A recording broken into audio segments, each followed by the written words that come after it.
Kami dari kelompok 6 akan mempresentasikan mengenai materi budaya organisasi. Pertama, mengelola keberagaman budaya. Kedua, organisasi sebagai budaya. Ketiga, konsep budaya organisasi. Mengelola keragaman budaya. Keragaman dalam organisasi adalah perbedaan yang melekat pada diri individu seperti etnis, jenis kelamin, gender, orientasi seksual, agama, abilitas, disabilitas, kebaikan, dan asal kebangsaan suatu organisasi.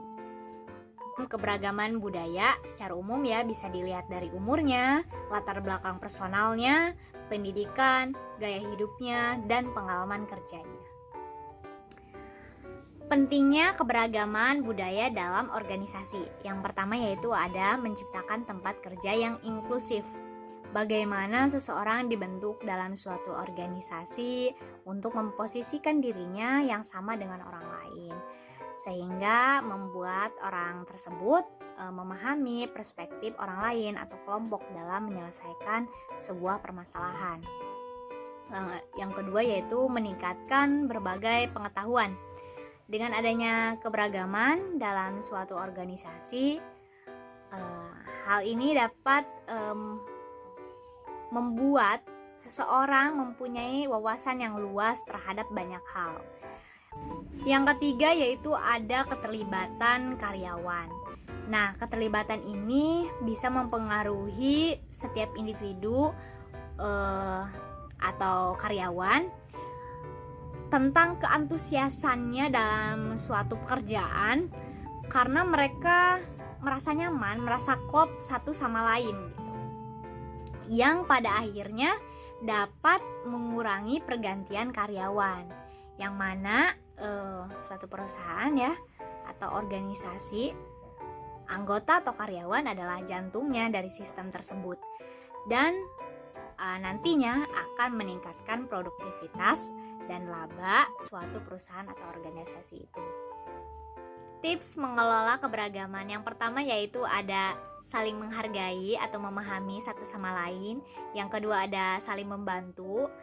Lalu yang ketiga ada tidak saling menjatuhkan. Dan yang keempat yaitu saling menjalin kebersamaan. Budaya organisasi menurut Luthans pada tahun 2006 yaitu pengetahuan yang diperoleh untuk menginterpretasikan pengalaman dan menghasilkan perilaku sosial. Fungsi utama budaya organisasi yang pertama menurut Robin dan Judge pada tahun 2008 yaitu kultur organisasi mengacu pada sebuah sistem makna bersama yang dianut oleh para anggota yang membedakan organisasi tersebut. Yang kedua ada Siangian pada tahun 1995 yaitu budaya organisasi merupakan kesepakatan atau komitmen bersama tentang nilai-nilai bersama dalam kehidupan organisasi dan mengikat semua orang dalam organisasi yang bersangkutan. Budaya organisasi mempunyai dampak yang kuat dan besar dampaknya pada prestasi kerja organisasi. Jadi, semakin kuat budaya organisasi dan semakin besar itu akan mempengaruhi terhadap kerja prestasi sebuah organisasi. Yang kedua ada menurut Tan. Menurut Tan, budaya organisasi memiliki peran penting dalam menentukan pertumbuhan organisasi. Jadi, dari budaya organisasi tersebut dapat ditentukan pertumbuhan suatu organisasi. Oleh karena pengaruh budaya organisasi yang sangat besar terhadap pertumbuhan sebuah organisasi, sekarang banyak lembaga atau perusahaan yang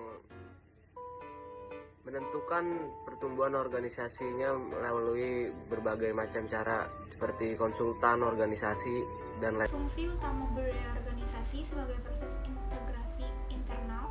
Budaya organisasi berfungsi sebagai pemersatu setiap komponen internal organisasi. Yang kedua, sebagai proses adaptasi eksternal, yaitu budaya organisasi berfungsi sebagai sarana untuk menyesuaikan diri dengan lingkungan luar organisasi. Pentingnya budaya organisasi.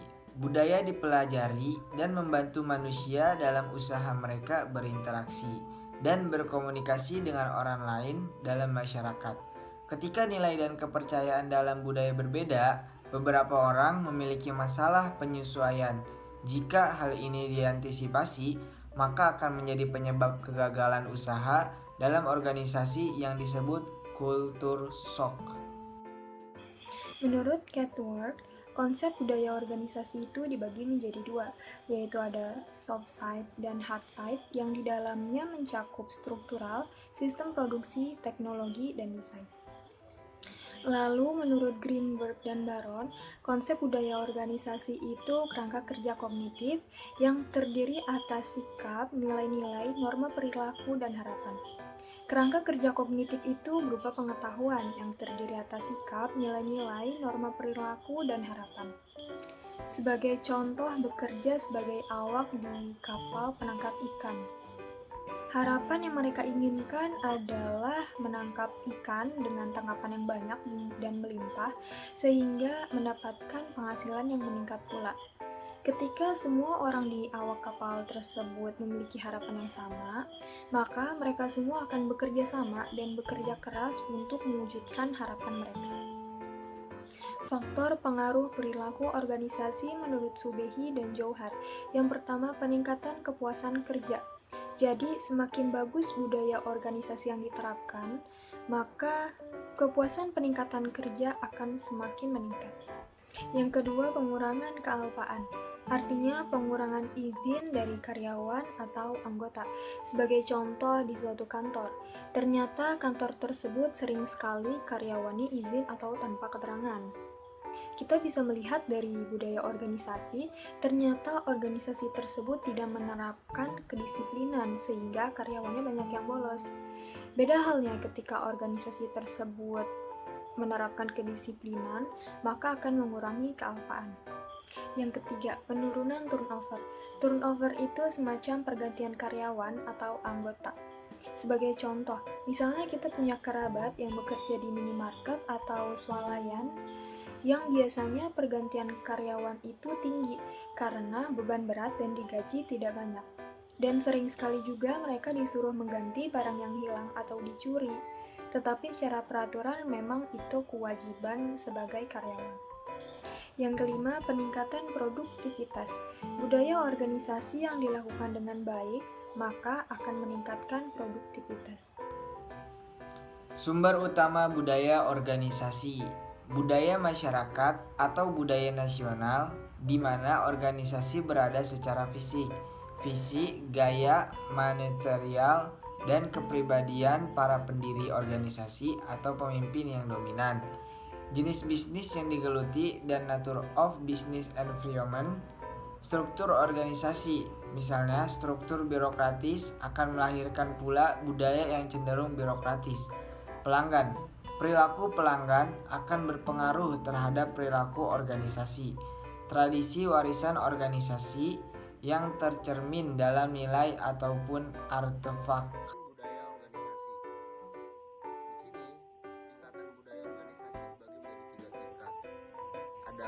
Yang pertama, budaya organisasi tampak atau visible.